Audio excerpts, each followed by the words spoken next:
नमस्कार दोस्तों, स्वागत है आप सभी का एनडीसी क्लासेस के इस डिजिटल प्लेटफॉर्म पे। मैं हूं सिद्धि और आज से हमारी क्लासेस स्टार्ट होने वाली हैं रीड प्री लेवल 1 की, जिसमें आज हम स्टार्ट करने वाले हैं सबसे पहली यूनिट जो कि है संख्या पद्धति यानी कि नंबर सिस्टम। हमने देख लिया इससे कितने कितने क्वेश्चंस बनकर आ रहे हैं। हम इनसे 3 से 4 क्वेश्चंस एक्सपेक्ट कर चल रहे हैं कि इतने क्वेश्चंस तो एग्जाम में इससे पूछे ही जाएंगे। भले ही थोड़ा सा वेटेज कम है, लेकिन ये एक बेस तैयार करता है। और आप लोगों को पता है सबसे मुश्किल काम क्या होता है? सबसे मुश्किल काम होता है फर्स्ट स्टेप लेना, पहला कदम उठाना सबसे हार्ड काम होता है। उसके बाद तो अपने आप फ्लो बन जाता है चलने का, उसके बाद तो हम अपने आप काम करने स्टार्ट कर देते हैं। तो आज आपने इस क्लास में ज्वाइन करके, मैंने इस क्लास को स्टार्ट करके, हम सब ने मिलके एक पहला स्टेप उठाया है, तो आप सबको बहुत बहुत कॉन्ग्रेचुलेशंस उसके लिए। चलिए स्टार्ट करते हैं नंबर सिस्टम से। देखिए क्या होता है ना, हिंदी है, इंग्लिश है, क्या करते हैं भाषाएं सीखने से पहले हम क्या सीखते हैं? सर ने भी हिंदी की क्लासेस ली हैं व्याकरण की, तो सबसे पहले क्या सिखाया है? सबसे पहले हमें वर्ण विचार सिखाया है। इंग्लिश भी अगर आप सीखना शुरू करते हैं तो सबसे पहले आपको ABCD सिखाई जाती है। यानी कि कोई भी चीज सीखने से पहले आप उस चीज के, कोई भी भाषा सीखने से पहले आप अक्षर सीखते हैं, अल्फाबेट सीखते हैं उस भाषा के, है ना। उसी तरीके से हमारी गणित की भाषा जो है, उसके अंदर जो हमारे अक्षर हैं उनको हम नंबर्स कहते हैं। चलिए शुरुआत करते हैं सबसे पहले अंक से। नंबर जानने से पहले हमें अंक जानना पड़ेगा कि अंक और नंबर में फर्क क्या होता है। तो अंक क्या होते हैं? गणित के अक्षर अल्फाबेट्स जिन्हें हम कहते हैं, जिनसे मिलकर संख्याएं बनती हैं।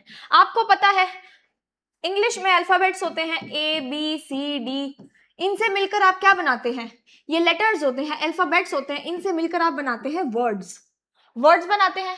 उसी तरीके से हिंदी में वर्ण होते हैं क ख ग घ, है ना। इनसे मिलकर आप क्या बनाते हैं? इनसे मिलाकर आप बनाते हैं शब्द, है ना। उसी तरीके से हमारी मैथ्स के अंदर क्या होते हैं? मैथ्स के अंदर हमारे होते हैं अंक, और इन अंकों को जोड़कर हम बनाते हैं संख्या। अंकों को जोड़कर हम क्या बनाते हैं? हम संख्या बनाते हैं, ठीक है। संख्याओं को लिखने के लिए प्रयुक्त मूल प्रतीकों को अंक कहते हैं। यानी कि जो सिंबल्स हम यूज करते हैं संख्याओं को लिखने के लिए, जो हम मैथमेटिकल सिंबल्स यूज करते हैं, फंडामेंटल सिंबल्स जो यूज करते हैं, मूल प्रतीक, उनको हम क्या कहते हैं? अंक कहते हैं, ठीक है। गणित में कितने अंक होते हैं? 10 अंक होते हैं, 0 से लेकर 9 तक। 10 को हम अंक में नहीं गिनते, जो 10 है उसको हम अंक में नहीं गिनते। क्यों? क्योंकि इसमें 2 अंक मिलकर एक संख्या बना रहे हैं। वही 9 तक की जितने भी हमारे सिंबल्स हम यूज कर रहे हैं, 0 1 2 3 4 5 6 7 8 9, ये सारे हमारे क्या है? ये सारे हमारे अंक हैं, ठीक है। इनसे मिलाकर ही कितनी भी बड़ी संख्या बना सकते हैं आप, करोड़ों तक, अरबों खरबों तक आप इनसे मिलाकर संख्याएं बना सकते हैं। जैसे आप अक्षरों को, वर्णों को, अल्फाबेट्स को जोड़कर क्या बना लेते हो? शब्द बना लेते हो। उसी तरीके से गणित में हमारे पास में कितने अंक हैं? 10 अंक हैं, ठीक है। सबसे छोटा अंक हमें पता है कौन सा है? 0 होता है, शून्य, और सबसे बड़ा अंक 9 होता है। कोई इसमें बहुत हार्ड एंड फास्ट वाली बात नहीं है। ये जो क्लासेस है ना, ये फर्स्ट से 5th क्लास तक का सिलेबस है आपका, आप समझ के चलिए। भले ही ये बात मैंने सिलेबस वाली वीडियो के अंदर अच्छे से समझाई है कि भले ही आपका जो डिफिकल्टी लेवल आएगा, जो क्वेश्चंस को पूछने का कठिनाई स्तर जो होगा, वो आपके जरूर 10वीं क्लास तक का होगा, लेकिन जो सिलेबस है वो तो 5वीं क्लास तक का है, और ये सब आप पढ़ के आए हैं, ये सब आपने पढ़ा हुआ है। यहां पर आपकी वो बस पुरानी जो यादें हैं ना, वो ताजा होंगी और वो मजबूत भी होंगी, ठीक है। अगर किसी को ऐसा लगता है कि हमारा तो मैथ्स का बैकग्राउंड नहीं है, हमें तो मैथ्स से बहुत डर लगता है, वो डर यहाँ खत्म हो जाएगा, क्योंकि हम एकदम बेसिक अंक से शुरुआत कर रहे हैं, बेसिक से शुरुआत कर रहे हैं। आगे अगर हम चलें तो नेक्स्ट है हमारी संख्याएं, नंबर्स। अब हमें पता चल गया कि संख्याओं से भी छोटी इकाई क्या है? संख्याओं से भी छोटी चीज क्या है? अंक होती है। जैसे इंग्लिश के अंदर सबसे छोटी इकाई क्या होती है? अल्फाबेट्स होती है। जब हम ABCD को मिलाते हैं तो उनसे हम वर्ड्स बना लेते हैं, कैट, डॉग, ये सारे हम वर्ड्स बना लेते हैं। जैसे हिंदी में हम अक्षरों को मिलाते हैं, उनसे हम शब्द बना लेते हैं, वैसे ही जब मैथ्स के अंदर, गणित के अंदर हम अंकों को मिलाते हैं तो हम क्या बना लेते हैं, संख्याएं बना लेते हैं। संख्याएं जब दो से अधिक नहीं, जब दो या दो से नहीं, जब एक, यहां लिख देती हूं, जब एक या एक से अधिक,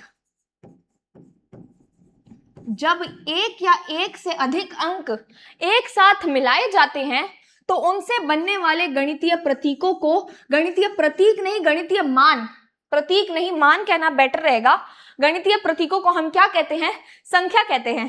एक या एक से ज्यादा अंकों को जब हम मिला देते हैं तो हम उनको क्या कहते हैं, नंबर्स कहते हैं। क्या काम आते हैं ये नंबर्स, ये हमें गिनती में, काउंटिंग में काम आते हैं, परिमाण, मेजरमेंट में काम आते हैं। कोई चीज कितने किलोग्राम की है वो हम कैसे पता लगाएंगे कि 6 किलोग्राम की है, 2.5 किलोग्राम की है, वो कैसे पता चलेगा, क्योंकि वो नंबर्स हैं, 2.5, 6, 5, ये सब क्या है, नंबर्स हैं, गिनती में काम आते हैं नंबर्स। इसके अलावा क्रम बताने के काम आते हैं, यानी ऑर्डर बताने के काम आते हैं कि राहुल ने कक्षा में प्रथम स्थान लाया तो वो क्या हो गया, वो क्रम हो गया, ऑर्डर हो गया, ठीक है। श्वेता 3rd पोजीशन पर आई तो वो क्या हो गया, ऑर्डर हो गया। गिनती में, परिमाण में, क्रम में हमारे को क्रम को व्यक्त करने के लिए क्या यूज में आती है, संख्याएं यूज में आती हैं। इसके बाद में अपन आगे चलते हैं, पहले इन दोनों चीजों का स्क्रीनशॉट ले लो कि अंक क्या होते हैं और संख्याएं क्या होती हैं।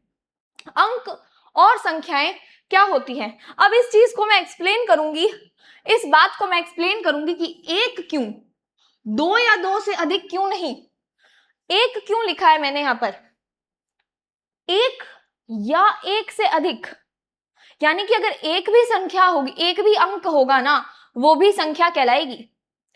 उसी बात को आगे मैं एक्सप्लेन करूंगी, ठीक है। यहां तक हो गया, आगे बढ़ते हैं। अब हम इन दोनों का डिफरेंस समझते हैं, अंक और संख्याओं में डिफरेंस समझते हैं। सबसे पहले अंक, संख्याओं को लिखने के लिए प्रयुक्त मूल प्रतीक, जो बेसिक सिंबल्स जो होते हैं नंबर्स को लिखने के, उनको हम क्या कहते हैं, उनको हम डिजिट कहते हैं। इसके बाद में दो या दो से नहीं, एक या एक से अधिक अंकों से बनने वाली गणितीय प्रतीकों को हम क्या कहते हैं, नंबर्स कहते हैं। Mathematical symbol formed by one or more digits is known as numbers। अब क्यों, क्योंकि 5 एक अंक भी है, 5 एक संख्या भी है, 5 एक संख्या, मतलब 5 क्या, 4 भी एक संख्या है, 4 एक अंक भी है, 3 एक संख्या भी है, 3 एक अंक भी है। किस तरीके से आपको पता चल रहा है कि 5 एक अंक भी है और संख्या भी है, क्यों है, क्योंकि हमने अभी अभी देखा क्या काम आते हैं नंबर्स, हमारे क्या काम आते हैं, नंबर्स हमारे काम आते हैं ऑर्डर बताने के, काउंटिंग करने में। अब आप जब काउंटिंग करते हो तो 1 2 3 4 5 ऐसे करते हो। अब ये तो आप कहोगे कि मैम ये तो हमारे वो हो गए, अंक हो गए, इनको आपने नंबर्स में क्यों लिखा, गिनती करने का काम तो नंबर्स का है, फिर तो गिनती 10 से शुरू होनी चाहिए थी। पर नहीं, हर अंक एक संख्या है, हर अंक एक संख्या है, ठीक है। हर एक, सभी अंक संख्याएं हैं, लेकिन सभी संख्याएं अंक नहीं है, सभी संख्याएं अंक नहीं है। हमारे पास में अंक कितने हैं, 0 से लेकर 9 तक, 0 से लेकर 9 तक जितने भी हमारे पास में अंक हैं, ये डिजिट्स हैं, ये हमारी क्या है, अंक भी हैं और संख्याएं भी हैं। ये क्या है, ये अंक यानी कि डिजिट भी है प्लस संख्या, ये संख्या भी है, डिजिट भी है और नंबर भी है। लेकिन इसके बाद वाली जितनी भी आएंगी, 10 11 12 13 100 200 1000 2000 जितनी भी आगे की संख्याएं आएंगी, वो सिर्फ संख्याएं होंगी, वो डिजिट नहीं होंगी। यहां तक अगर बात समझ में आ गई है तो इसका स्क्रीनशॉट लीजिए एंड फिर अपन आगे बढ़ते हैं, ठीक है। चलिए आगे बढ़ते हैं। अब अगली बात आ गई हमारे संख्याओं के प्रकार पर।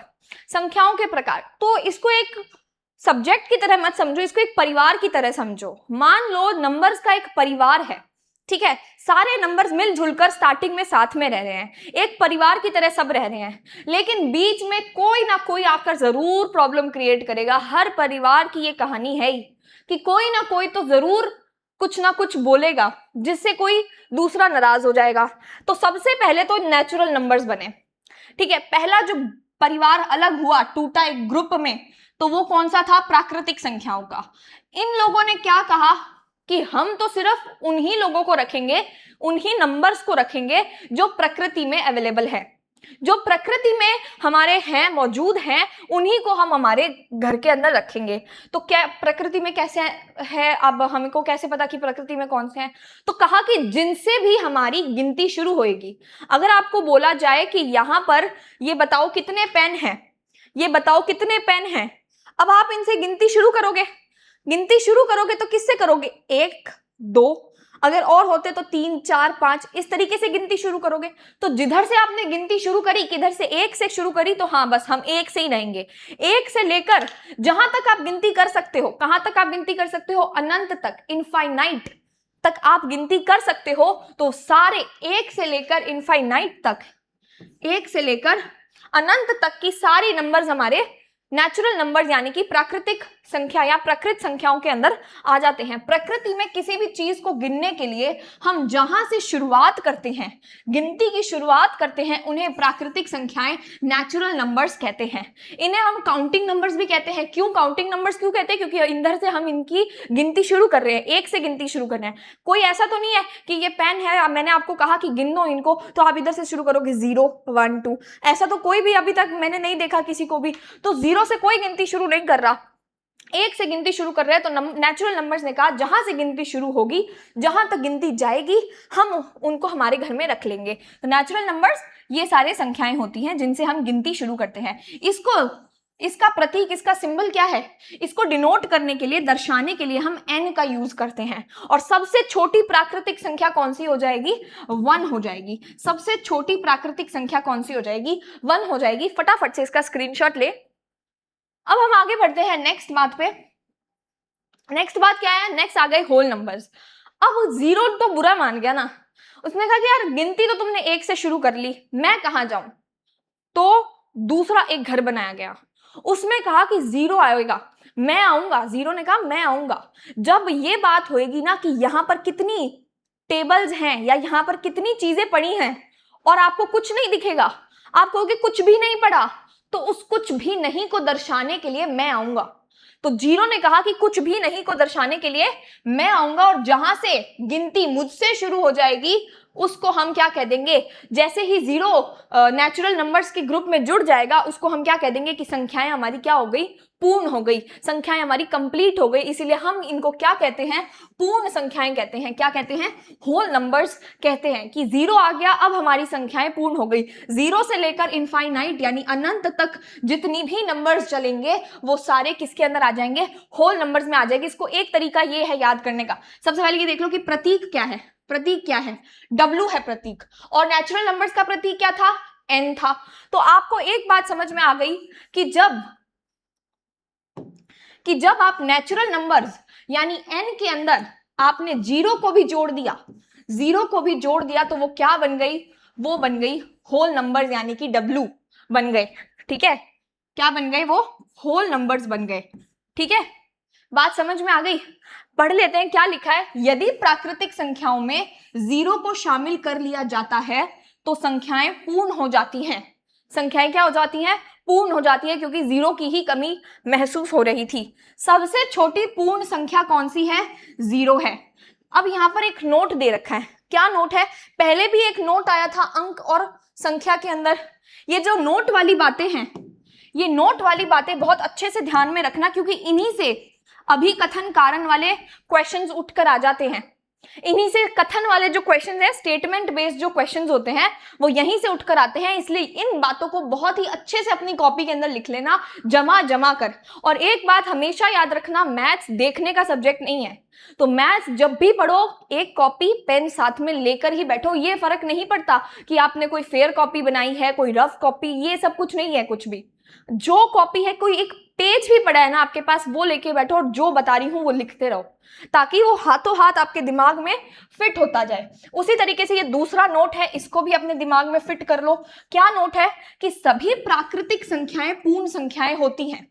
सभी प्राकृतिक संख्याएं पूर्ण संख्याएं होती हैं, पर सभी पूर्ण संख्याएं प्राकृतिक संख्याएं नहीं होती। All natural numbers are whole numbers but all whole numbers are not, हाँ, but not all whole numbers are natural numbers. क्या कहने का मतलब है, आप एक बात बताइए, एक है वो प्राकृतिक संख्या में भी आ रहा है, वो पूर्ण संख्या में भी आ रहा है। इसके अलावा 2 है, प्राकृतिक संख्या में आ रहा है, होल ये अपनी पूर्ण संख्याओं में भी आ रहा है। 1 2 के बाद में अनंत तक, 1 2 3 4 से लेकर अनंत तक जितनी भी प्राकृतिक संख्याएं हैं वो सारी होल नंबर्स में भी तो आ रही है ना। लेकिन क्या ये जीरो हमारे प्राकृतिक संख्या में आ रहा है? नहीं आ रहा। ये 0 हमारे प्राकृतिक संख्या में नहीं आ रहा। तो इसका क्या मतलब हो गया कि सारी प्राकृतिक संख्या यानी कि जितने भी n है वो पूर्ण संख्याएं हैं, सारे n w हैं, सारे के सारे n क्या है? w हैं। जितने भी प्राकृतिक संख्याएं हैं वो पूर्ण संख्याएं हैं, लेकिन सारी पूर्ण संख्याएं प्राकृतिक संख्याएं नहीं हैं, यानी कि जितने भी w है वो प्राकृतिक संख्याएं नहीं है। क्यों? क्योंकि 0 w है, 0 पूर्ण संख्या है, लेकिन वो n नहीं है, यानी नेचुरल नंबर नहीं है। ये नोट अच्छे से अपने दिमाग में रख लेना, क्योंकि ये कंफ्यूजिंग बनाकर पूछ लिया जाता है। ठीक है, चलिए आगे बढ़ते हैं। नेक्स्ट है हमारी पूर्णांक संख्याएं। पूर्ण अंक, इसको आप इसका संधि विच्छेद करोगे तो क्या बन के आएगा? पूर्ण प्लस अंक, है ना। काफी लोगों को इस चीज के अंदर डाउट रहता है कि जो पूर्णांक संख्याएं हैं, जो हमारी इंटीजर्स हैं, क्या उसके अंदर फ्रैक्शन भी आते हैं? क्या उसके अंदर भिन्न आते हैं? या उसके अंदर डेसिमल्स वाले जो दशमलव होते हैं क्या वो भी आते हैं? नहीं आते उसमें। क्यों नहीं आते? नाम है पूर्ण अंक है, ये अपने नाम में ही बता रहा है कि मैं पूरा हूं, मैं आधा अंक नहीं हूं, मैं 1/2 3/4 ऐसे फॉर्म में नहीं आऊंगा, मैं आऊंगा 4 के फॉर्म में या -4 के फॉर्म में। अच्छा चलो, हम अभी घर की बात कर रहे थे तो हम उधर ही रहते हैं, यहाँ हम भटक क्यों गए, है ना। हम घर की बात कर रहे थे तो नेचुरल नंबर्स अलग हो गए, 0 को लेकर होल नंबर्स भी अलग हो गए। अब बचते हैं माइनस वाले नंबर, नेगेटिव वाले नंबर। कहीं का टेम्परेचर, जैसे कश्मीर का टेम्परेचर सर्दियों के अंदर 0 से भी नीचे चला जाता है।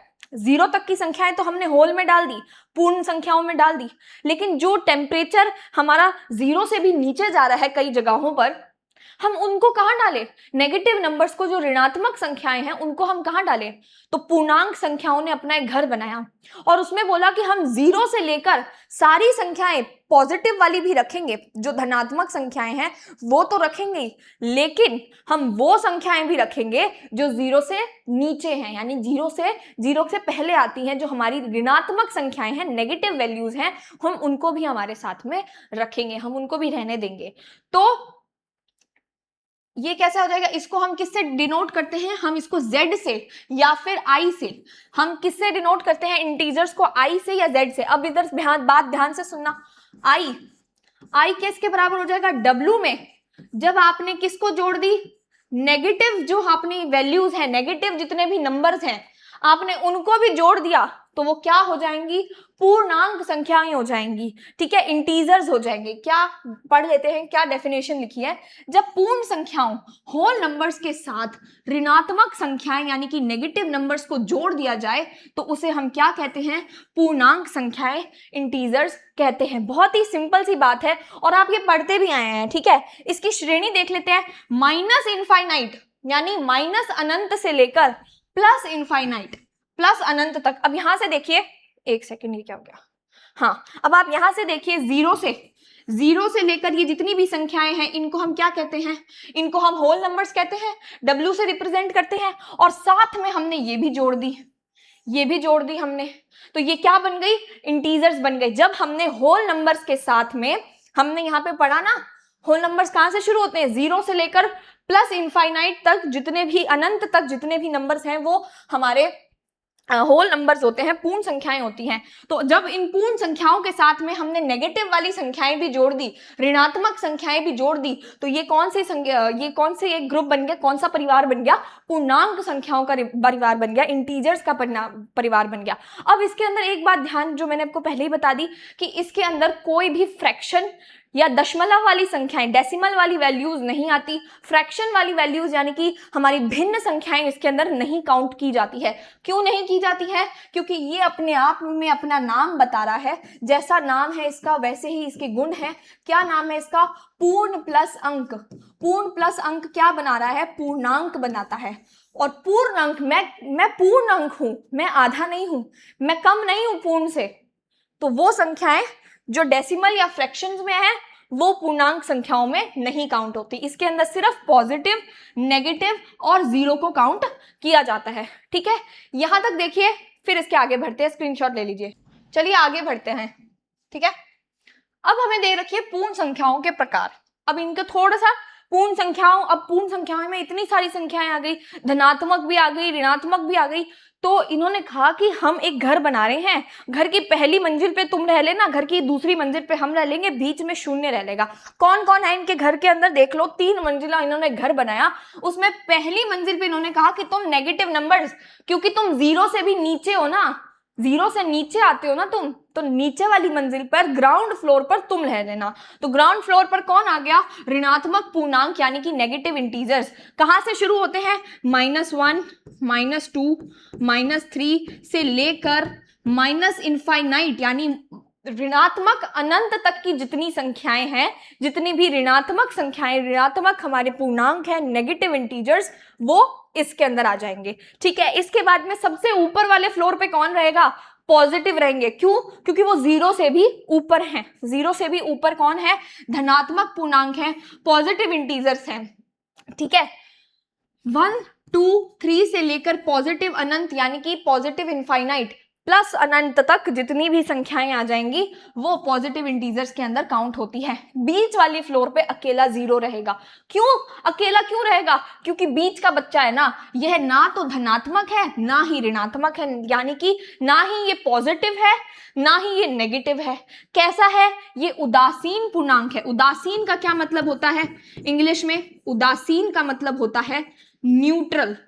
न्यूट्रल है 0, ना ही ये पॉजिटिव है ना ही ये नेगेटिव है, इसीलिए इसको अकेला बीच में छोड़ दिया गया है। ठीक है, समझ में आ गया? पूर्णांक संख्याओं के कितने प्रकार हैं? 3 प्रकार है, ऋणात्मक पूर्णांक, शून्य और धनात्मक पूर्णांक। ठीक है, लिख लो इनको या स्क्रीनशॉट ले लो। चलिए आगे बढ़ते हैं। नेक्स्ट चीज जो हमें दे रखी है वो है हमारी वास्तविक संख्याएं। अब सारी संख्याएं आपस में लड़ झगड़ कर इधर उधर अलग अलग घरों में बट गई, तो रियल नंबर्स कि वास्तविक संख्याएं तो मैं हूं। कहां जा रही हो तुम सारी संख्याएं अलग अलग क्यों बट रही हो? वास्तविक संख्या तो मैं हूं। तो अब उसको भी देख लेते हैं कि हम आम गणना के अंदर, काउंटिंग के अंदर जितनी भी टाइप की संख्याएं प्रयोग कर लेते हैं, उन सभी संख्याओं को हम क्या कहते हैं? वास्तविक संख्याएं कहते हैं। और इसके अंदर 1, 0, 2/3, रूट में आने वाली 3/4, यानी कि जितनी भी पूरे संसार के अंदर जितनी भी वैल्यूज हैं जो रियल हैं, वास्तविक हैं, चाहे वो 3/4 हो, चाहे वो रूट में 3/4 हो, वो सारी की सारी वैल्यूज किसके अंदर आ जाएंगी? वास्तविक संख्याएं के अंदर आ जाएंगी। यानी कि अगर आप एक घर बना रहे हैं, घर नहीं, घर ही समझ लीजिए, चलो, ये आपने एक घर बनाया और इस घर के अंदर कौन रहता है? Real numbers. ठीक है, रियल नंबर्स यानी वास्तविक संख्याएं रहती हैं। वो कहती हैं जितनी भी संसार के अंदर संख्याएं हैं, जितनी भी वर्ल्ड के अंदर, यूनिवर्स के अंदर नंबर्स प्रेजेंट हैं, वो सारी मेरे अंदर है, वो सारी मेरे घर के अंदर रहती हैं। और फिर इन्हीं के घर से थोड़े थोड़े अलग होते रहे, जैसे कि एक हमारा नेचुरल नंबर अलग हो गया, ठीक है, एक हमारा क्या अलग हो गया? होल नंबर्स अलग हो गया, एक हमारा इंटीजर्स अलग हो गया। इस तरीके से घर अलग अलग बनते रहे। सॉरी, इसको थोड़ा और ढंग से बताती हूं। हाँ, ध्यान से देखना, ये क्या है? ये हमारा नेचुरल नंबर्स है। ये क्या है? ये हमारे नेचुरल नंबर्स हैं। इसके अंदर 1, 2, 3 से लेकर अनंत तक की सारी संख्याएं इसके अंदर आ रही हैं। ठीक है, फिर हमने कहा कि ये तो हमने गिनती 1 से शुरू करी, यहाँ पे कुछ पड़ा ही नहीं है, कुछ है ही नहीं, इस कुछ नहीं को हमको दर्शाने के लिए 0 की आवश्यकता पड़ेगी, तो उस 0 को हम किस घर में डालें? तो पूर्ण संख्याओं ने कहा कि मैं अपनाता हूं, मेरे घर में डाल दो। और फिर क्या हुआ, एक हमारे अलग से घर बन गया जिसको हमने क्या नाम दिया? पूर्ण संख्याएं, यानी कि W, होल नंबर्स। इसके अंदर नेचुरल नंबर्स वाली सारी संख्याएं हैं। ये देखो, नेचुरल नंबर्स वाला जो सर्कल है वो होल नंबर्स के अंदर है ना? तो सारी संख्याएं जो नेचुरल नंबर्स में है वो भी इसके अंदर हैं। साथ में हमने इसके अंदर क्या जोड़ दिया? हमने इसके अंदर 0 जोड़ दिया। नेचुरल नंबर्स में हमने क्या जोड़ दिया? 0 जोड़ दिया। ठीक है, फिर कहा कि जैसे कश्मीर का या कहीं का टेम्परेचर, जो हमारा तापमान है, वो माइनस में जा रहा है, तो वो माइनस वाली संख्याएं कहाँ जाएंगी? तो इंटीजर्स आ गए। उन्होंने कहा, पूर्णांक संख्याओं ने कहा कि मैं हूं ना, मैं अपनाऊंगा नेगेटिव वालों को। ठीक है, पिंक ले लेते हैं।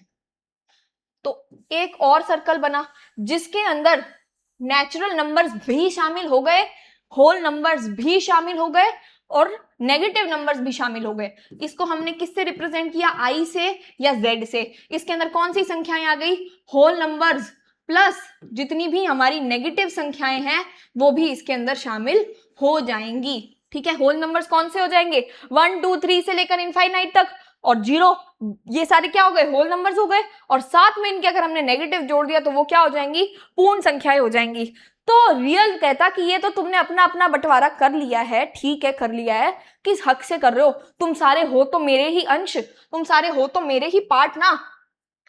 फिर यहाँ पे एंट्री लेता है हमारा रियल हीरो, वास्तविक हीरो। कौन? रियल नंबर्स, जिसको हम R से रिप्रेजेंट करते हैं। वो कहता है कि तुम सारे मेरे अंदर ही आते हो, और तुम्हारे अलावा भी जो बच गए ना, जो ये बटा वाले, रूट वाले, ये सब भी मेरे अंदर आते हैं। तुम तो आते ही हो, integer, whole numbers, natural numbers, तुम सब तो आते ही हो। इनके अलावा भी जो नंबर्स बच गए ना, वो भी मेरे अंदर ही आते हैं। ठीक है, वास्तविक संख्याओं को दर्शाने के लिए हम एक सरल रेखा, यानी कि नंबर लाइन, जिसे हम संख्या रेखा कहते हैं, उसका उपयोग करते हैं। ठीक है, हाँ, नेक्स्ट लाइन, ये इसका स्क्रीनशॉट लेना है, इस सर्कल का तो ले लो, फिर हम आगे बढ़ते हैं। ठीक है, चलो नेक्स्ट क्या है? संख्या रेखा। अब हम संख्या रेखा देख लेते हैं किस तरीके से है। एक सीधी लाइन होती है बीचों बीच, जिसमें होता है 0। जब हम इस 0 के राइट साइड में, यानी कि इस 0 के दाहिने ओर जाएंगे, राइट साइड में जाएंगे, तो क्या होएगा? वैल्यूज जो भी होंगी वो पॉजिटिव होंगी, यानी कि धनात्मक होंगी। ठीक है, अब अगर हम इस 0 के राइट साइड में आएंगे, सॉरी लेफ्ट साइड में आएंगे, यानी कि बाईं तरफ आएंगे, तो जितनी भी वैल्यूज होंगी वो क्या होंगी? नेगेटिव होंगी। ठीक है, संख्या रेखा पर शून्य के दाहिनी ओर, यानी कि राइट साइड में दर्शाई जाने वाली संख्याएं धनात्मक होती हैं, पॉजिटिव होती हैं। मतलब कहने का मतलब है, जो भी 0 के राइट साइड आएंगी वो सारी की सारी नंबर्स, वो सारी की सारी वैल्यूज कैसी होंगी? पॉजिटिव वैल्यूज होंगे। इसके बाद में अगर हम कहें कि जो भी बाईं तरफ लेफ्ट साइड दर्शाई जाएंगी वो संख्याएं कैसी होंगी? ऋणात्मक, यानी कि नेगेटिव होगी। सिंपल सरल सी बात है। ये मैंने पूर्णांक संख्याओं वाले बंटवारे के टाइम पर भी ये चीज मैंने समझा दी थी, इधर भी मैंने यही सेम चीज बताई थी। ठीक है, कि पूर्णांक संख्याओं ने क्या कर लिए? मंजिलें बना ली अपने घर की। तो उसी तरीके से अगर हम इसको एक सीधी रेखा की तरह समझे, मंजिलों की जगह सीधी रेखा की तरह समझे, तो बीचों बीच तो क्या आएगा? हमारा 0 आएगा। क्यों? क्योंकि वो उदास है, क्योंकि वो बीच का बच्चा है, वो उदास है, वो न्यूट्रल है, इसीलिए उदासीन है, तो ये यहाँ पर बीचों बीच आएगा। इसके राइट साइड में हमारी कौन सी वैल्यूज आ जाएंगी? पॉजिटिव आ जाएंगी, और लेफ्ट साइड में हमारी कौन सी वैल्यूज आ जाएंगी? नेगेटिव वैल्यूज आ जाएंगी। ठीक है, यहां तक बात समझ आई है? नेक्स्ट चलते हैं। अब हमें दे रखा है वास्तविक संख्याओं के 2 प्रकार। अभी तक की जो हमने संख्याएं पढ़ी वो तो छोटी मोटी संख्याएं थी, वो तो कह रही थी कि हम मतलब छोटे बच्चे होते हैं ना, आपस में ही लड़ते रहते हैं। ये आ गई हैं वास्तविक संख्याएं। अब हम चलेंगे, थोड़े से लेवल अप करेंगे, क्योंकि हमारे को क्या बोला है सिलेबस के अंदर वो नोट वाली लाइन अगर आपने ढंग से पढ़ी हो, उसमें बोला है कि जितने भी आपके एमसीक्यूज आएंगे, भले ही उनका जो सिलेबस है, उनका जो मापदंड है वो कितने क्लास का है, कक्षा 1 से कक्षा 5 तक का है, लेकिन जो डिफिकल्टी लेवल होगा वो कक्षा 10 तक का होगा। तो हमें कक्षा 10 तक की लेवल की पूरी तैयारी करके जानी है, और उसी लेवल के लिए हमें ये रेशनल नंबर्स और इरेशनल नंबर्स यानी परिमेय संख्या और अपरिमेय संख्याओं के बारे में जानकारी होनी जरूरी है। ठीक है, तो हमने देखा वास्तविक संख्याओं के बारे में, हमने बाकी जानकारी ले ली। अब इसके दो टाइप्स होते हैं, एक है परिमेय संख्याएं, दूसरी है अपरिमेय संख्याएं। अब परिमेय संख्याएं वो संख्याएं होती हैं जिन्हें हम p बटा q के फॉर्मेट में लिख देते हैं, जिन्हें हम p बटा q के फॉर्मेट में, यानी कि एक फ्रैक्शन,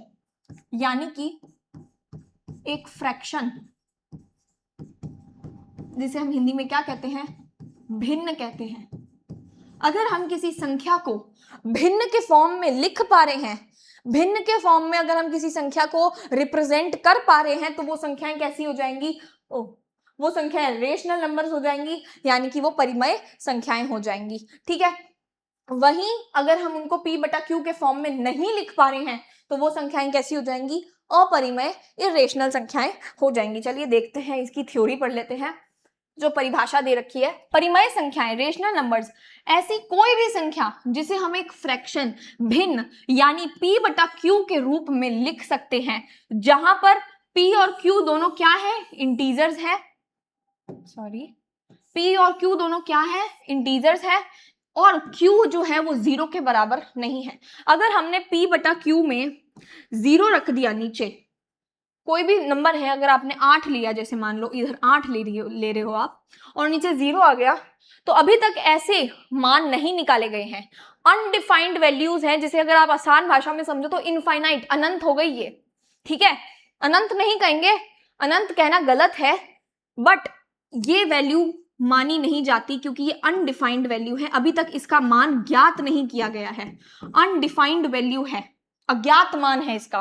ठीक है, तो p बटा q में हमेशा याद रखना है q की वैल्यू कभी भी 0 के बराबर नहीं होगी। तो ऐसी संख्याएं जिसके अंदर हमने उन संख्याओं को किसके बराबर रख दिया, जिन संख्याओं को हमने p बटा q के फॉर्म में, p बटा q के रूप में लिख दिया, उनको हम क्या कहेंगे, रेशनल नंबर्स कहेंगे। जहां पर ये p और q क्या है, ये कोई भी पूर्णांक संख्या हो सकती है, कोई भी पूर्णांक संख्या, जैसे 3 बटा 4 है, तो 3 क्या है, 3 अपने आप में पूर्णांक है, इंटीजर है। 4 क्या है, पूर्णांक है। 7 बटा 8 है, तो 7 क्या है, पूर्णांक है। 8 क्या है, पूर्णांक है। इसके बाद में -5 है, तो -5 भी पूर्णांक में आता है। हमने देख लिया, सारी पॉजिटिव, सारी नेगेटिव, सारी धनात्मक, सारी ऋणात्मक संख्याएं किसके अंदर आती हैं, हमारे इंटीजर्स के अंदर, पूर्णांक संख्याओं के अंदर आती है। तो -5 भी क्या है, पूर्णांक है। 2 भी क्या है, पूर्णांक है। तो ये सारी संख्याएं क्या हो जाएंगी, परिमेय संख्याएं हो जाएंगी। इसके अलावा 7 या 0 या 5, 3, 2, ये सारी संख्याएं, ये भी सारी संख्याएं क्या है, परिमेय संख्याएं हैं, रेशनल नंबर्स है। क्यों, क्योंकि हमने ये बचपन से बात पढ़ी है कि अगर किसी नंबर के नीचे डिवाइड में कुछ नहीं है, यानी कि हम मान के चलेंगे उसके नीचे क्या है, 1 है। अगर किसी के बटे में कुछ नहीं है, तो उसके नीचे हम क्या मान के चलेंगे, 1 मान के चलेंगे। क्यों, क्योंकि कभी भी नीचे वाली वैल्यूज तो हम 0 ले ही नहीं सकते, वो वैल्यूज तो अज्ञात वैल्यूज हो जाएंगी ना, अनडिफाइंड वैल्यूज हो जाएंगी। ठीक है, तो कभी भी किसी नंबर के नीचे अगर कुछ नहीं दे रखा तो हम क्या मान के चलेंगे, 1 मान के चलेंगे। उसी तरीके से 0 के नीचे भी अगर आपको कुछ नहीं दे रखा, तो 0 के नीचे अगर हमने 1 माना, तो ये भी क्या हो गई, एक तरीके से रेशनल नंबर्स हो जाएंगी। तो कोई भी संख्या आप उठाकर देख लो, वो सारी संख्याएं जिनको हम p बटा q के रूप में लिख सकते हैं, वो क्या हो जाएंगी, हमारे परिमेय संख्याएं, रेशनल नंबर्स हो जाएंगी। 7 भी परिमेय संख्या में काउंट होता है, 0 भी परिमेय संख्या में काउंट होता है। क्यों होता है, क्योंकि इसे भी हम p बटा q के फॉर्म में लिख सकते हैं, जहां पर p क्या हो जाएगा, 0 हो जाएगा, q क्या हो जाएगा, 1 हो जाएगा। ठीक है, -5 और 2 के अंदर -5 क्या हो जाएगा, p हो जाएगा। ठीक है, 2 क्या हो जाएगा, q हो जाएगा। तो ये जिनको भी हम p बटा q के फॉर्म में लिख पा रहे हैं, वो सारी संख्याएं क्या हो जाएंगी, रेशनल नंबर्स हो जाएंगी। इसका स्क्रीनशॉट ले लो। ठीक है, चलो आगे बढ़ते हैं। नेक्स्ट हमें दे रखा है अपरिमेय संख्याएं, इर्रेशनल नंबर्स। अब जिन संख्याओं को हम p बटा q में नहीं लिख पा रहे वो परिमेय संख्या नहीं होगी, तो वो परिमेय नहीं होंगी तो क्या होंगी, अपरिमेय होंगी। अ का हम क्या यूज कर, अ का हम हिंदी में यूज करते हैं बिना या न के लिए, नेगेटिव चीजों के लिए यूज करते हैं ना हम, इर्रेशनल हो जाएगा। तो ऐसी संख्याएं जिन्हें हम p बटा q के रूप में नहीं लिख सकते वे सारी संख्याएं क्या हो जाएंगी, अपरिमेय संख्या कहलाई जाती हैं। जैसे कि √2, क्या हम इसको लिख सकते हैं, नहीं। √3, √5, साथ ही में पाई को भी हम अपरिमेय संख्याओं के अंदर काउंट करते हैं। जबकि हमें पता है, हम ये जानते हैं, हम बचपन से यूज करते आ रहे हैं पाई का। हमें अगर सर्कल का सरकमफेरेंस निकालना है, सर्कल का परिमाप निकालना है, तो हम पाई का यूज करते हैं। तो पाई का हम क्या वैल्यू लेकर चलते हैं, 22/7 लेकर चलते हैं। तो ये क्या है, ये एक अनुमानित मान है। ये क्या है, ये एक अनुमानित मान है, यानी कि अप्रोक्सीमेट वैल्यू है। ये वास्तविक मान नहीं है, ये अप्रोक्सीमेट वैल्यू है। इसका मान 3.14 ऐसे कर कर आता है और वो चलता रहता है, उसका कहीं अंत नहीं होता। ठीक है, तो इसीलिए जो पाई है वो भी हमारा इर्रेशनल नंबर में काउंट होता है। ठीक है, परिमेय और अपरिमेय संख्याओं के समूह को ही वास्तविक संख्याएं कहते हैं। जब हम परिमेय संख्याएं यानी कि रेशनल नंबर्स और इर्रेशनल नंबर्स इन दोनों को मिला देंगे तो ये क्या बन जाएंगी, ये बन जाएंगी हमारी रियल नंबर्स यानी कि वास्तविक संख्याएं। ठीक है, रियल नंबर्स क्या होते हैं, रियल नंबर्स रेशनल नंबर्स का, रेशनल यानी कि परिमेय प्लस इर्रेशनल नंबर्स,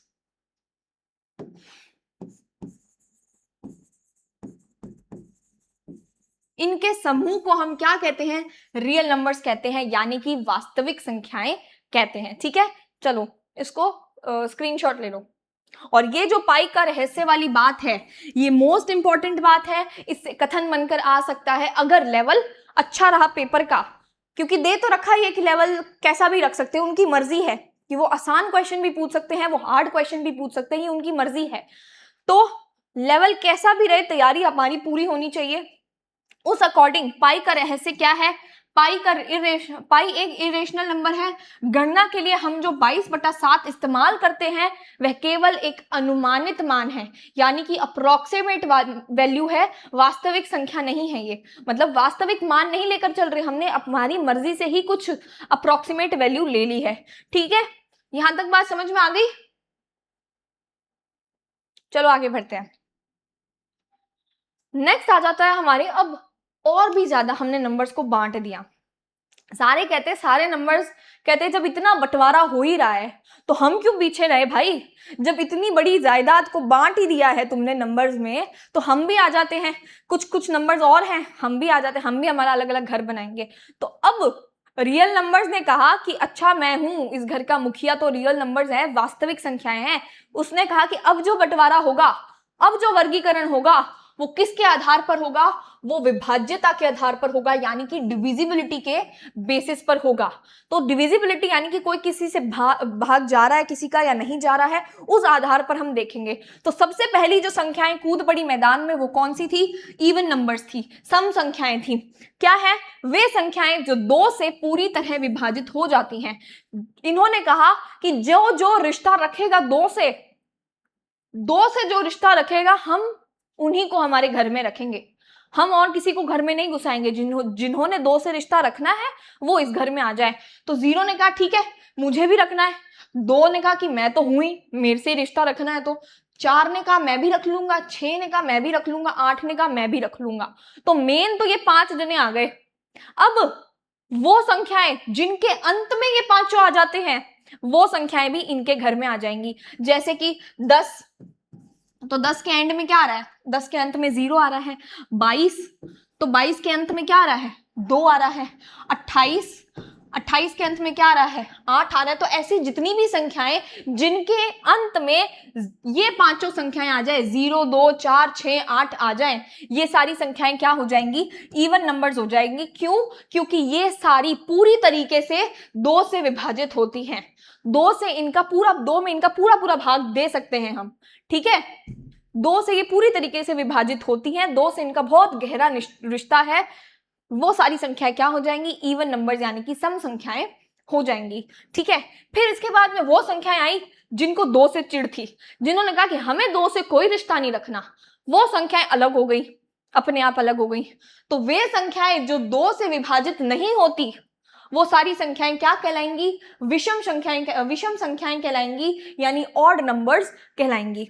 ठीक है, वो सारी संख्याएं जो दो से विभाजित नहीं होती हैं वो विषम संख्याएं ऑड नंबर्स कहलाती हैं। जैसे कि एक ने कहा मुझे दो से रिश्ता नहीं रखना, 3 ने कहा मुझे भी नहीं रखना, 5 ने कहा मुझे भी नहीं रखना, 7 और 9 ने कहा मुझे भी नहीं रखना।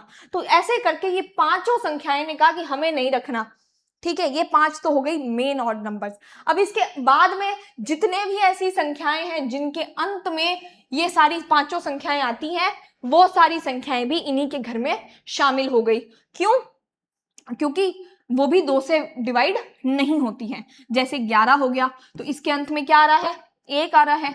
19 हो गया, इसके अंक में क्या आ रहा है, 9 आ रहा है। इसके अलावा और भी, जैसे 25 हो गया, इसके अंक लास्ट में क्या आ रहा है, अंत में 5 आ रहा है। तो ऐसे करके जिन भी संख्याओं के अंत में 1, 3, 5, 7, 9 आ रहे हैं, वो सारी संख्याएं कैसी हो जाएंगी, विषम संख्याएं, ऑड नंबर्स हो जाएंगी। एकदम बेसिक है, जो आप बचपन में पढ़कर आए हो वही चीजें हैं, बट एक रिकॉल हो रहा है, एक प्रॉपर नोट्स बन रहे हैं, ताकि आप एग्जाम के अंदर पिछला इतना पुराना याद करने की बजाय जो अभी लिख रहे हैं उसके बेसिस पर आप अपना एग्जाम देकर आए। और जितना हम लिखते हैं, जितनी भी, चाहे मैथ हो, कोई भी सब्जेक्ट हो, मेरे को ऐसा खुद को पर्सनली लगता है कि जितना हम उसको लिख लिख कर याद करते हैं वो उतना ही ज्यादा याद होता है। मुझे तो खुद को बोल बोल कर चीजें इतनी याद नहीं होती जितना मुझे लिख लिख कर होता है। खुद मैं 5-5, 6-6 बारी जब लाइनों को नहीं लिख लेती, जीके की या किसी और चीजों की, तो वो मुझे दिमाग में नहीं छपती, वो मैं भूल जाती हूँ। और अगर एक बारी मैंने उनको लिख लिया, कहीं एक ही बारी लिखा हो भले, वो मेरी काफी समय तक मेमोरी में फिट हो जाते हैं। ठीक है, चलिए आगे बढ़ते हैं। नेक्स्ट आ जाती हैं अभाज्य संख्याएं।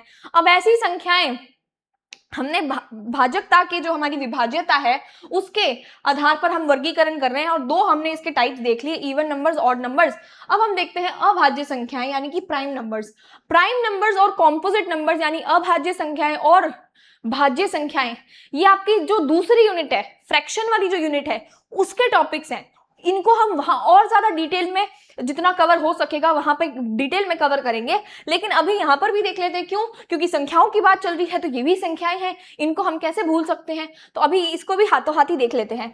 प्राइम नंबर्स वे संख्याएं जो एक के अलावा केवल खुद से विभाजित होती हैं, यानी इनका भी एक सिस्टम बना लिया इन्होंने, अपने घर में रहने का एक नियम बना लिया। कहीं भी आप जाते हो, किसी भी स्कूल में, कॉलेज में, ऑफिस में, हर जगह का एक नियम होता है। घर का भी, हमारे घर में भी कोई ना कोई नियम चल रहा होता है। वैसे इन्होंने एक नियम बना लिया। इन्होंने कहा कि ऐसी संख्याएं हमारे साथ में जुड़ सकती हैं, ऐसी संख्याएं हमारे घर में आकर रह सकती हैं जो एक से डिवाइड होती हो और साथ में सिर्फ खुद से डिवाइड होती है, और किसी से उसका रिश्ता नहीं रखना। यानी कि खुद से तो खुद का रिश्ता रखना है, साथ में एक से तुम भले रिश्ता रख लो, और किसी अगर नंबर के साथ में तुम्हारा रिश्ता मिला तो तुम्हें घर से बेदखल कर देंगे। ठीक है, तो एक के अलावा वो केवल खुद से विभाजित होती है, उन संख्याओं को हम क्या कहते हैं, अभाज्य संख्याएं कहते हैं। यानी जिनके केवल दो गुणनखंड हैं, फैक्टर्स जिनके होते हैं, वो सिर्फ या तो एक होगा और वो दूसरी संख्या खुद होगी। जैसे एग्जाम्पल 2, ठीक है, 2 को हम कैसे लिख सकते हैं, 2 × 1, तो 2 भी इसका गुणनखंड है, 1 इसका गुणनखंड है। अब क्या इसका कोई और गुणनखंड है? नहीं है, और कोई गुणनखंड नहीं है, तो ये कैसी संख्याएं हो जाएंगी, प्राइम नंबर्स हो जाएंगे, अभाज्य संख्याएं हो जाएंगी। अभाज्य यानी एक के अलावा और किसी से, एक और खुद के अलावा और किसी से ये डिवाइड ना हो, इनका भाग ना जाए। इसके बाद में आ जाती है 3, 5, 6, 11, 13, 17, ऐसी सारी संख्याएं जो खुद के अलावा और किसी से, खुद के और वन के अलावा और किसी से डिवाइड नहीं होती, उन संख्याओं को हम क्या कह देते हैं, उन संख्याओं को हम प्राइम नंबर्स कह देते हैं। अब इसमें एक और इंपॉर्टेंट बात जो आपको याद रखनी है, एक और इंपॉर्टेंट बात आपको जो अपने दिमाग में फिट बिठानी है, वो क्या है, 2 इकलौती ऐसी संख्या है जो इवन भी है और अभाज्य भी है। यानी कि सिर्फ एक ही ऐसी संख्या है, एक ही ऐसे प्राइम नंबर, एक ही ऐसा अभाज्य संख्या है जो सम संख्या भी है और अभाज्य भी है। वरना बाकी सारी आप देख लो 3, 5, 6, 11, 13, 17 ये सारी क्या है, ये ऑड नंबर्स हैं, विषम संख्याएं हैं, ये इवन नहीं है। लेकिन सिर्फ दो इस मैदान में ऐसा है, दो इस घर के अंदर ऐसा बैठा है जो अभाज्य तो है, साथ के साथ में वो विषम संख्या भी, सम संख्या भी है, इवन नंबर भी है।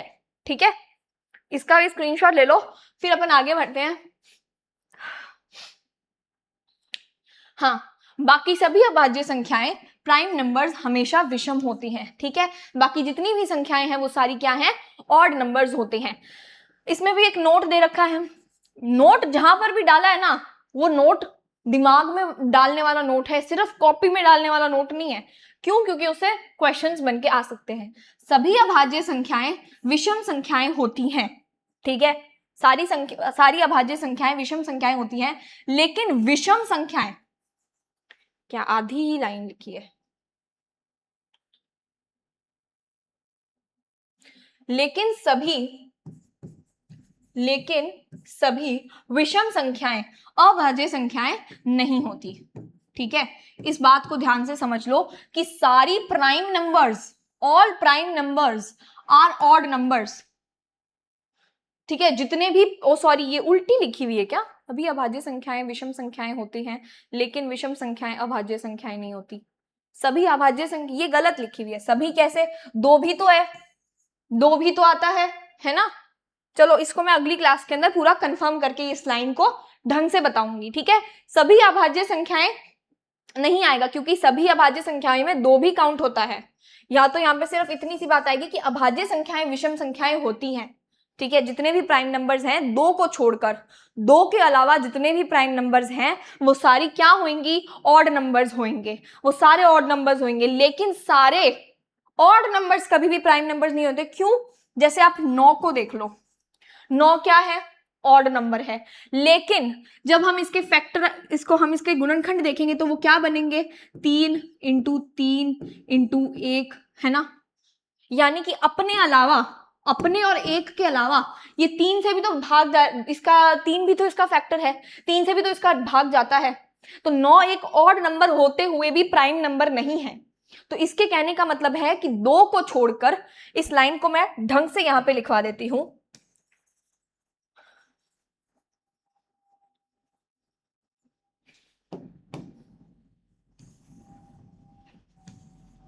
क्या लाइन है कि 2 को छोड़कर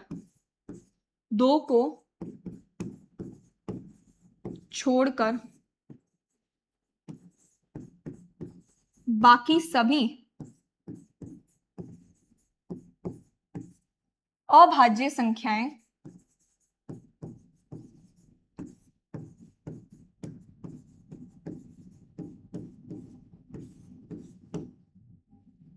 विषम संख्याएं होती हैं। विषम संख्याएं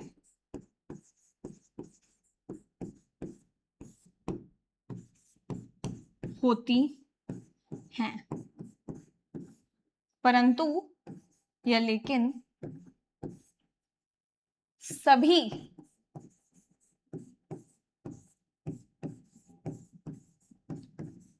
विषम संख्याएं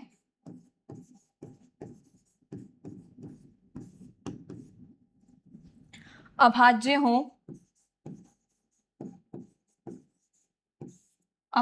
विषम संख्याएं अभाज्य नहीं होती हैं। विषम संख्याएं, अच्छा सही तो लिख रही थी, अभाज्य नहीं होती हैं। समझ गए ना बात का कहने का क्या मतलब है, कि 2 के अलावा जितनी भी हमारी अभाज्य संख्याएं, यानी कि जितनी भी हमारी प्राइम नंबर्स हैं, वो सारे प्राइम नंबर्स हमारे ऑड नंबर्स होंगे। 2 को छोड़ के आप 3 देख लो, 5 देख लो, 7 देख लो, 11 देख लो, ये सारे ऑड नंबर्स हैं। 2 के अलावा 2 इकलौता ही ऐसा नंबर है जो इवन है, बाकी सभी क्या है, अभाज्य संख्याएं हमेशा विषम होती हैं, ऑड ही होती हैं। 2 के अलावा सारी की सारी हमारे प्राइम नंबर सारी के सारी अभाज्य संख्याएं ऑड नंबर्स होती हैं। सिर्फ दो ऐसा है जो इवन भी है और प्राइम भी है, तो दो को छोड़कर बाकी सारी अभाज्य संख्याएं विषम संख्याएं होती हैं। लेकिन सारी की सारी ऑड, सारी की सारी विषम संख्याएं अभाज्य नहीं होती है। जैसे कि एग्जाम्पल है 9 आपका एग्जाम्पल है, ठीक है। इसके अलावा जैसे 15 में आप 5 का भी डिवाइड दे सकते हो, है ना, 3 का भी दे सकते हो। तो 15 में 5 और 3 इसके गुणनखंडों में शामिल होते हैं, 9 के अंदर 3 इसके गुणनखंडों में शामिल होता है, लेकिन ये है तो ऑड नंबर। इसका मतलब जितने भी ऑड नंबर है वो अभाज्य हो, ये चीज जरूरी नहीं है। लेकिन अभाज्य संख्याएं सारी की सारी, दो को छोड़ के सारी की सारी जितनी भी अभाज्य संख्याएं वो ऑड होती हैं, ठीक है। इस नोट को अच्छे से मेंशन कर लेना अपनी नोटबुक में और स्टार मार्क कर लेना, ठीक है। चलिए आगे बढ़ते हैं। नेक्स्ट है हमारे पास में भाज्य संख्याएं। भाज्य, अभाज्य वो थी जो खुद के और एक के अलावा किसी से डिवाइड नहीं हो, वो अभाज्य थी। अब भाज्य ऐसी संख्या जो एक और स्वयं के, हाँ, जो एक और स्वयं के अलावा किसी और संख्या से भी विभाजित होती हो, वो सारी कैसी हो जाएंगी, भाज्य संख्याएं हो जाएंगी। जैसे 4, 6, 8, 4 किससे, 2 से होता है, 1 से होता है, सॉरी 2 से होता है एक तो, और साथ में 4 और 1 भी होता है, यानी कि ये सारे इसके गुणनखंडों में शामिल हो जाएंगे। इसके अलावा 6 3 से भी होता है, 2 से भी होता है, 6 खुद से भी होता है, 1 से भी होता है। इसके अलावा 8 4 से भी होता है, 2 से भी होता है, 1 से भी होता है, खुद से भी होता है। तो एक और खुद के अलावा भी किसी और संख्या के साथ में अगर कोई डिवाइड हो रहा है, अगर किसी और संख्या के से विभाजित हो रहा है, तो उन संख्याओं को हम क्या बोल देंगे, उन संख्याओं को हम भाज्य संख्याएं बोल देंगे, ठीक है। 4 सबसे छोटी भाज्य संख्या होती है। 4 सबसे कैसी छोटी, सबसे छोटी भाज्य संख्या होती है, यानी इनके 2 से अधिक गुणन फैक्टर्स होते हैं, गुणनखंड होते हैं भाज्य संख्याओं के। अब इसमें भी एक नोट आ गया। क्या नोट है, ये नोट इसका नहीं है, ये नोट भाज्य और अभाज्य दोनों को मिलाकर है। क्या नोट है, जो संख्या 1 है वो ना ही अभाज्य है और वो ना ही भाज्य है। यानी कि जो हमारी वैल्यू, सॉरी, जो हमारा नंबर 1 है, जो हमारी संख्या 1 है, वो ना ही हमारा प्राइम नंबर है, वो ना ही हमारा कॉम्पोजिट नंबर है। वो कैसा नंबर है, वो एक यूनिक नंबर है, एक विशिष्ट संख्या है। एक विशिष्ट संख्या के अंदर हम उसको काउंट करते हैं, ये यूनिक नंबर है। 1 ना ही भाज्य है ना ही अभाज्य है, एक विशिष्ट संख्या है, ठीक है। इस चीज का स्क्रीनशॉट लो, फिर एक मस्त बात बताऊंगी, ठीक है। चलो आगे, अब एक बात बताती हूं, जैसे कि अब इनसे क्वेश्चंस कैसे बनकर आ सकते हैं। अभी तक देखा जाए तो इन संख्याओं वाले पोर्शन से कोई क्वेश्चंस आया नहीं है, लेकिन जिस तरीके से लेवल बढ़ रहा है, आगे के पैटर्न्स बदल रहे हैं, हमें कोई भी गुंजाइश नहीं छोड़नी है, ठीक है। और ये एकदम बेसिक बात है, आपको पता ही होना चाहिए, क्योंकि भले इनसे क्वेश्चन नहीं आया है, आगे ऐसे क्वेश्चन जरूर आते हैं कि शुरुआत की, यानी कि जैसे पहली, एक क्वेश्चन मेरे दिमाग में नहीं आ रहा अभी, कि पहली 10 प्राकृत संख्याओं का जोड़ करना है आपको, है ना, ऐसे क्वेश्चन आ जाते हैं। तो आपको पता तो होना चाहिए ना कि प्राकृतिक संख्या कौन सी है, पहली 10 पूर्ण संख्याओं का जोड़ करना है, तो पता तो होना चाहिए। एक क्वेश्चन जो मजेदार बात मैं आपको बताने वाली थी वो ये है, जैसे कि इसमें आपने देख लिया कि 4 सबसे छोटी भाज्य संख्या है, वैसे ही सबसे छोटी, यहां पे लिख देती हूं, सबसे छोटी अभाज्य संख्या कौन सी है, सबसे छोटी अभाज्य संख्या कौन सी है, तो वो हो जाएगी हमारे 2 हमारी सबसे छोटी अभाज्य संख्या है ना, है। तो अब क्वेश्चन ऐसे आ सकता है कि सबसे छोटी भाज्य संख्या और सबसे छोटी अभाज्य संख्या को जोड़ का सम क्या होगा, का योगफल क्या निकलेगा। तो सबसे छोटी भाज्य संख्या 4, सबसे बड़ी भाज्य, सॉरी, सबसे छोटी अभाज्य संख्या 2, इन दोनों को जोड़ दो, आंसर क्या आ गया, 6 आ गया। तो आपके लिए मैं एक क्वेश्चन दे रही हूं जिसका आंसर आपको मुझे कमेंट में बताना है। क्या क्वेश्चन है, मैं यहां पे लिख देती हूं, यहां पे मैं ये क्वेश्चन लिख देती हूं, ठीक है। क्या क्वेश्चन है,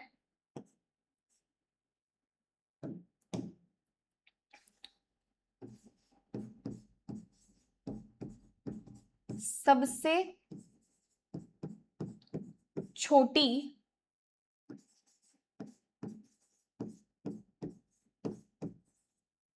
प्राकृतिक संख्या, सबसे छोटी प्राकृतिक संख्या व सबसे छोटी पूर्ण संख्या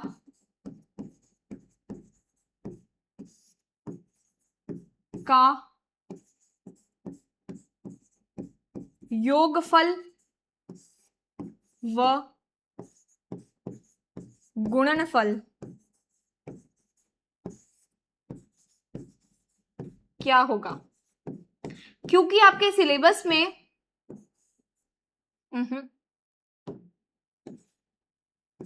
क्योंकि आपके सिलेबस के अंदर क्या दे रखा है, ये आपका होमवर्क है, ठीक है? ये आपको मुझे कमेंट में बताना है। क्योंकि आपके सिलेबस के अंदर क्या दे रखा है कि आपके सम के क्वेश्चंस यानी कि एडिशन, सब्ट्रैक्शन, मल्टीप्लिकेशन, डिवीजन यानी कि हमारे जोड़, बाकी, गुणा, भाग, ये सारी चीजें अभी आएंगी और उससे ये क्वेश्चंस बनकर आ सकते हैं कि जो सबसे छोटी प्राकृतिक संख्या है और जो सबसे बड़ी प्राकृतिक संख्या है, सॉरी फिर बार बार बड़ी बड़ी, सबसे छोटी प्राकृतिक संख्या है और जो सबसे छोटी पूर्ण संख्या है उनका योग क्या होगा, उनका गुणनफल यानी उनका मल्टीप्लिकेशन करोगे तो क्या आएगा, उसके आपके क्वेश्चन पूछे जा सकते हैं, ठीक है? इस तरीके से इसमें से क्वेश्चंस बनकर आ सकते हैं। साथ ही साथ में इसमें कैसे टाइप के क्वेश्चन और बन के आ सकते हैं, नोट वाली चीजों में से क्वेश्चन बनकर आ सकते हैं कि आपको 3-4 एक कथन दे देगा, आपको बताना है कि इनमें से कौन सा कथन गलत है या इनमें से कौन सा कथन एक सही है। आपको कथन दे दिए 3-4, ठीक है? ये वाली चीज इसके अंदर डाल दी, मान लीजिए कहां गया वो, हाँ ये वाली एक ऑप्शन के अंदर आपको ये कथन दे दिया, दूसरे ऑप्शन में आपको कथन घुमा कर दे दिया, कोई और चीज लिख कर दे दी, तो आपको उनमें से छांटना है कि इनमें से पूर्ण संख्याओं के बारे में कौन सा कथन सही है। या फिर ऐसे ही मिलते जुलते 3 सही कथन डाल दिए और आपको कह दिया कि इनमें से पूर्ण संख्याओं के बारे में कौन सा एक कथन गलत है ना? तो इस तरीके के क्वेश्चंस बनकर आ सकते हैं। लास्ट में जो आपको होमवर्क दिया गया है उसका स्क्रीनशॉट ले लीजिए और आज की हमारी क्लास यहीं पर समाप्त होती है। इसके बाद में संख्याओं के बाहर आपका कोई क्वेश्चन नहीं जाएगा। अगर इन संख्याओं से क्वेश्चन, संख्याओं के प्रकारों से क्वेश्चन बनकर आता है तो वो क्वेश्चन इस क्लास के बाहर कहीं नहीं जाएगा, कहीं पे भी नहीं जाएगा।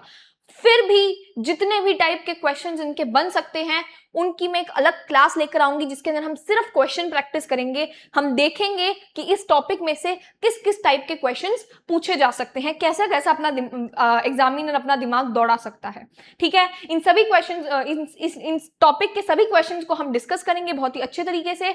अभी आपका काम ये है कि आपको इसका आंसर मुझे कमेंट में बताना है और मैं चेक करूंगी, बाकायदा सबके चेक करूंगी कि कौन कौन जवाब दे रहा है, कौन कौन रेगुलरली क्लास ले रहा है।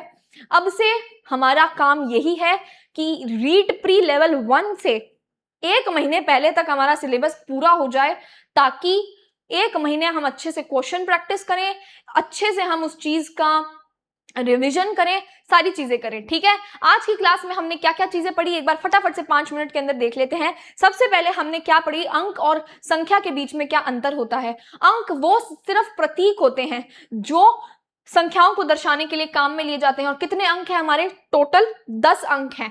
कौन कौन? 0, 1, 2, 3, 4, 5, 6, 7, 8, 9, ये 10 क्या है हमारे पास में? अंक हैं। अब जब इन 10 अंकों से मिला, 10 अंकों को हम किसी भी तरीके से जोड़ देते हैं, चाहे हम 2 अंकीय संख्या बनाएं, 3 अंकीय संख्या बनाएं, 4, ऐसे करके हम करोड़ों तक संख्याएं ले जा सकते हैं। तो जितनी भी हम संख्याएं साथ साथ में जोड़ते जाएंगे उन सभी को हम क्या बोल देंगे? उन सभी को हम संख्याएं बोल देंगे। यानी कि जिनको अंकों को जोड़कर जो हमें मिलेगा, जो मान हमें मिलेगा, उनको हम क्या बोल देंगे? संख्याएं बोल देंगे। एक अकेला अंक भी क्या है? संख्या है। 5 अकेला अंक संख्या है। 6 अकेला अंक भी संख्या है। सारे के सारे अंक संख्या हो सकते हैं लेकिन सारी संख्याएं अंक नहीं हो सकती। ये बात आपको अपने दिमाग में फिट करनी है। इसके बाद में हमने संख्याओं के प्रकार पढ़ने शुरू करे। सबसे पहले हमने नेचुरल नंबर्स को पढ़ना शुरू करा कि नेचुरल नंबर जहां से गिनती शुरू कर ली हमने प्रकृति के अंदर, वो हमारे क्या हो जाएंगे? नेचुरल नंबर्स हो जाएंगे। 1, 2, 3, 4। 1 से हमने गिनती शुरू करी तो 1 से लेकर अनंत तक की जितनी भी संख्याएं होंगी वो क्या हो जाएंगी हमारे पास में, प्राकृतिक संख्याएं, नेचुरल नंबर्स हो जाएंगी। फिर दूसरा हमने पढ़ा पूर्ण संख्याएं। जब जीरो ने कहा कि मैं कहां जाऊं, तो जीरो को होल नंबर्स ने अपना लिया, पूर्ण संख्याओं ने अपना लिया और संख्याएं क्या हो गई, पूर्ण हो गई। जीरो बन गया, सर्कल बन गया एक, पूर्ण हो गई संख्याएं, तो वो कैसी पूर्ण संख्याओं में क्या आ जाएगा, जीरो आ जाएगा, और साथ के साथ जितने भी प्राकृतिक संख्याएं थी वो भी पूर्ण संख्याओं के अंदर आ जाएंगी। फिर इसके बाद में हमने पूर्णांक संख्याओं के बारे में पढ़ा कि पूर्णांक संख्याएं क्या होती हैं।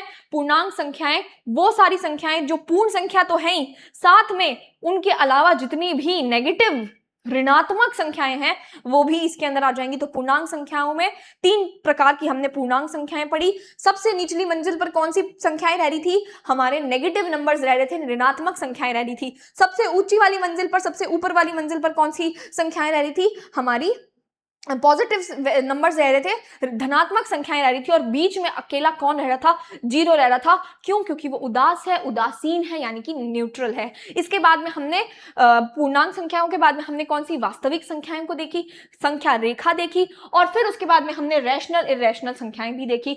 जो संख्याएं P/Q के फॉर्म में लिखी जाएं वो कैसी हो जाएंगी, रैशनल, और जो नहीं लिखी जा सकती वो कैसी हो जाएंगी, इरेशनल हो जाएंगी। और फिर इसके बाद में हमने विभाज्यता के आधार पर, विभाज्यता के आधार पर वर्गीकरण को देख लिया था। तो ये हमारी पूरी क्लास का एक टाइप से सार हो गया। क्वेश्चन का आंसर आप कमेंट में दे देना। और अगली क्लास के अंदर हम क्या डिस्कस करेंगे, अगली क्लास के अंदर हम स्थानीय मान क्या होता है, यानी कि हमारी प्लेस वैल्यू क्या होती है, फेस वैल्यू यानी जातीय मान क्या होता है, इसके अलावा जो हमारा इंडियन प्लेस वैल्यू चार्ट है, जो भारतीय हमारा स्थानीय मान का जो पूरी सारणी है, वो भी हम इसके अंदर डिस्कस करेंगे। ठीक है, और इसके अंदर हम और भी चीजें जो है वो सारी चीजें हम अगली क्लास के अंदर डिस्कस करेंगे। जो आपका टॉपिक लगता है whole numbers up to 1 crore वाला जो टॉपिक है वो हम अगली क्लास के अंदर सारी चीजों को लेकर आएंगे। ठीक है, तब तक के लिए बने रहिए चैनल के साथ में, सब्सक्राइब कर लीजिए, कमेंट करना कि कैसी रही, पूरा कैसा रहा सेशन, क्योंकि ये फर्स्ट क्लास थी आपके। तो जैसा भी आपका एक्सपीरियंस रहा हो फीडबैक देना, ताकि अगली क्लास के अंदर मैं इंप्रूव कर सकूं अपने जो भी कोई भी मतलब लैंग्वेज का इशू है, कोई भी चीज का इशू है, वो सारी चीजें आप मुझे कमेंट के अंदर बताना, ताकि मैं उसको सॉल्व कर सकूं अगली क्लास से और भी बेहतर आए। ठीक है, मिलते हैं नेक्स्ट क्लास में, तब तक के लिए पढ़ते रहिए। टेक केयर एंड जय हिंद।